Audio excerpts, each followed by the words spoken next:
O Brasil está fraturado. O discurso do ódio é uma realidade. O número cada vez maior de pessoas não tem o menor prurido em aplaudir o extermínio de presidiários, criminalizar a pobreza, condenar a homossexualidade, afirmar o sexismo, liberar o pensamento racista e bradar por etéreos conceitos como lei e ordem que nada mais significam do que a redução da dignidade, da liberdade e da igualdade. Há saudosos da ditadura. E há meninos bobos que não a viveram e que tolamente gritam pelo seu retorno. Quando Pandora abriu a caixa, todos esses demônios saíram das cavernas da alma e agora navegam na internet e ocupam as ruas, sem a menor racionalidade. Não precisamos disso. Nada assim nos engrandece. Por mais erros, por mais crimes, por mais leviandades que a esquerda possa ter cometido, nada justifica abandonar as conquistas da modernidade. Esquecer da dignidade humana e deixar de entender que os homens são um fim em si mesmos.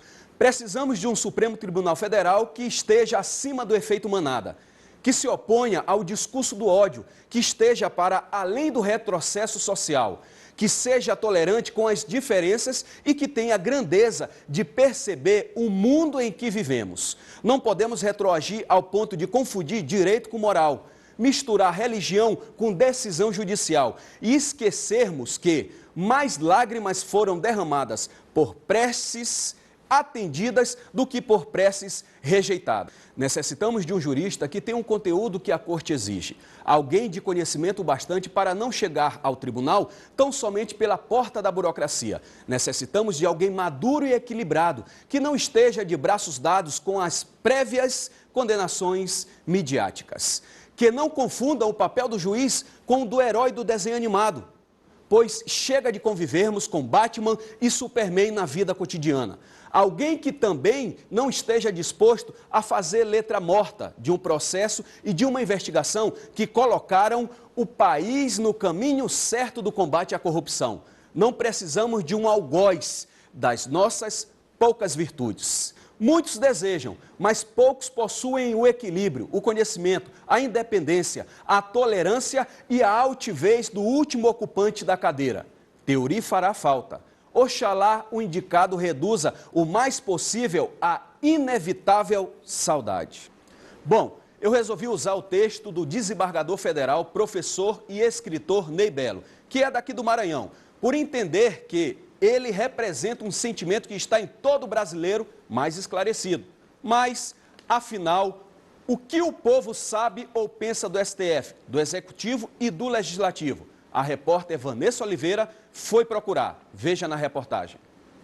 No Brasil, nós vivemos o Estado de Direito, com a divisão dos poderes e uma Constituição para reger tudo isso.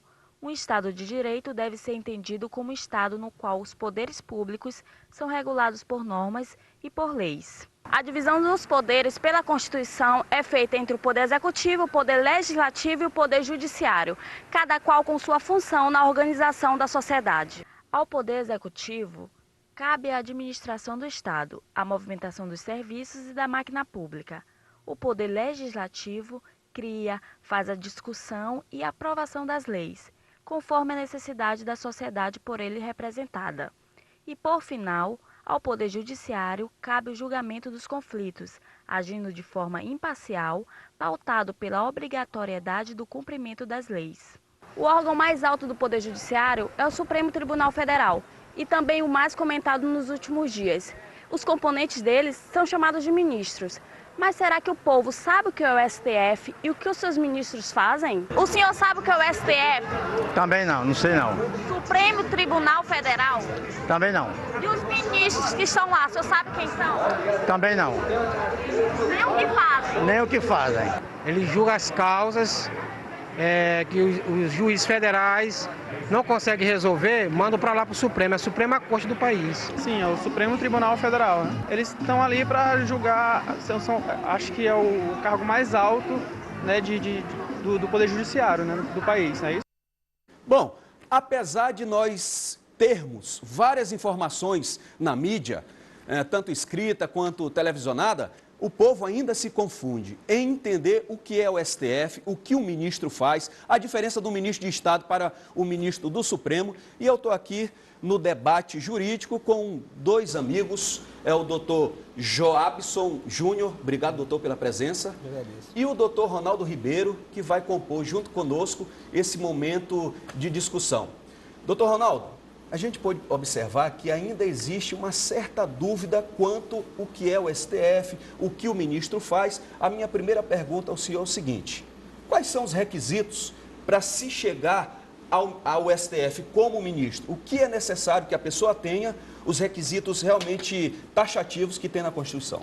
Bem, primeiro, ter mais de 35 anos e menos de 65. É o primeiro requisito. Segundo, notável saber jurídico. Terceiro, reputação ilibada. Ponto. Esses são os 3 requisitos que o caput do artigo da Constituição estabelece para que ele seja nomeado pelo presidente da República após a sabatina no Senado e por sua maioria absoluta. O senhor acha que fica meio subjetivo, meio aberto e pode, de repente, franquear essa possibilidade a qualquer outro profissional que não seja da área do direito? De fato, e quem tem um conhecimento já viu que outros ministros para compor o STF não eram da seara jurídica. Né? A gente entende, doutor Jobs, que é um cargo político, né? Sim. Não deixa de ser um cargo político, indicação do presidente. Ao seu ver, como deveríamos estar escolhendo esse ministro, já que é realmente um cargo muito importante? De repente, fazendo uma prova, de repente, por indicação política, ao seu ver, como deveria ser escolhido o ministro? Fidelis, apesar de não concordar da maneira como é escolhido os ministros, eu entendo muito bem a intenção de quem criou a lei, legisladores, entender, de botar alguém na corte maior do país, pessoas comuns, qualquer cidadão. Então a ideia dele foi basicamente essa, não botar aí no monopólio apenas magistrados, mas sim qualquer um do povo, qualquer cidadão, para ter uma outra visão, e não só jurídica, mas mais ampla a visão dele.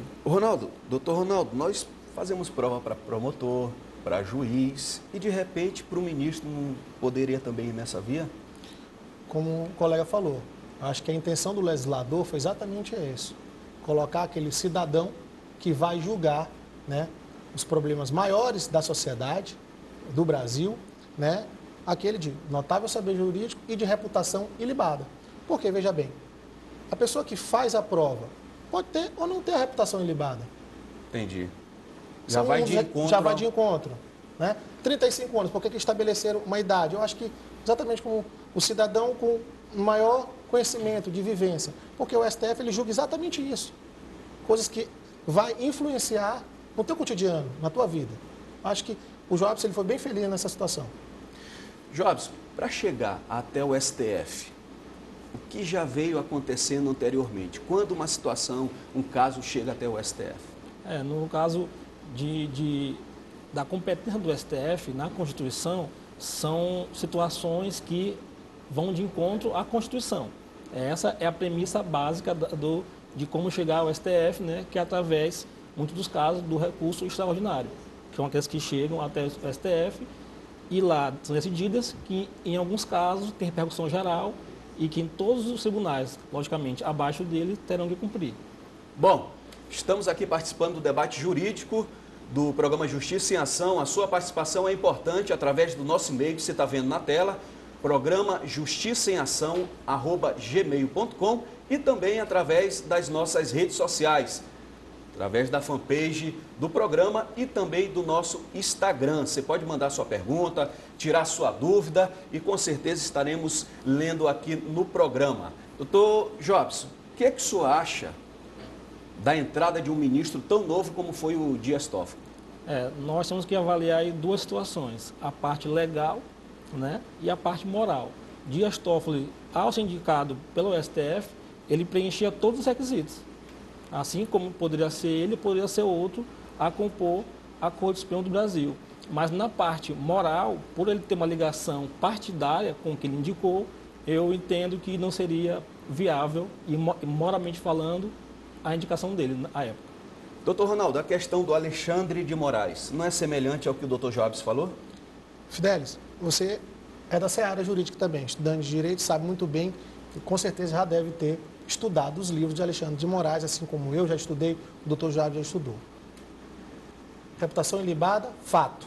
Notório saber jurídico, fato. Eu não acho diferente, porque tem a questão legal. A questão moral também é partidário. Ele foi filiado ao PSDB. Entendeu? Então, eu não vejo, com a devida vênia do doutor, essa questão moral. Não, a gente não está discutindo isso aqui. Né? A gente está discutindo aqui o que a Constituição estabelece. Quais são os requisitos?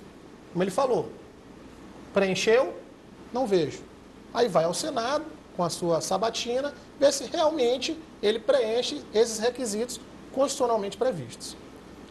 Felizmente, minha posição é de encontro ao doutor Ronaldo com relação a isso. Eu acho que o cidadão hoje, existe uma crise muito grande hoje, institucional, no judiciário, no legislativo e no executivo. Então, a partir do momento que eu indico alguém por causa de um partido, né, partidariamente, eu estou ofendendo tudo aqueles preceitos que o cidadão hoje de bem não quer. Então, na sua visão, não tem que ser só os requisitos taxativos, tem que analisar toda a circunstância, a sociedade. Sim, toda uma análise subjetiva e, claro, também tentar um pouco ouvir a sociedade, ouvir o clamor público para que possa ser indicado alguém para um cargo tão importante no Brasil. Com a devida vênia, doutor, essa questão, se a gente colocar para o público, está escolhendo os nossos ministros, é um pouco complicado. Aí vai politizar a situação. Você viu, não é, a minha situação política, se eu votei ou não votei na presidente, ou no Temer, ou no Aécio, não. Às vezes a pessoa está lá e é uma questão, eu votei, mas queria que tivesse lá e na hora não estava. Então, se a gente for tentar popularizar isso, eu acho que podemos ter ministros sem a capacidade, sem aquele saber, sem até a questão moral. Que aí vai politizar o STF. É porque como ocorre com o júri popular, no caso. São 7 jurados, que não têm nenhuma formação jurídica, mas estão ali julgando um crime grave que é homicídio. Então, qual a ideia do legislador? Botar pessoas ali que não têm curso nenhum de direito, mas têm reputação ilibada, para julgar alguém. Então, a ideia do legislador é botar alguém lá nesse mesmo patamar. Bacana. Bom, quero agradecer ao doutor Joabson Júnior, ao doutor Ronaldo Ribeiro. Doutor Ronaldo, obrigado pela presença. Doutor Joabson, obrigado pela presença. Foi um prazer, uma honra tê-los aqui. E, meu irmão Ronaldo, o programa foi realmente sua participação, tudo justo e perfeito. Em ambas, está certo. Valeu. Bom, vou de intervalo. Na volta tem mais Justiça em Ação.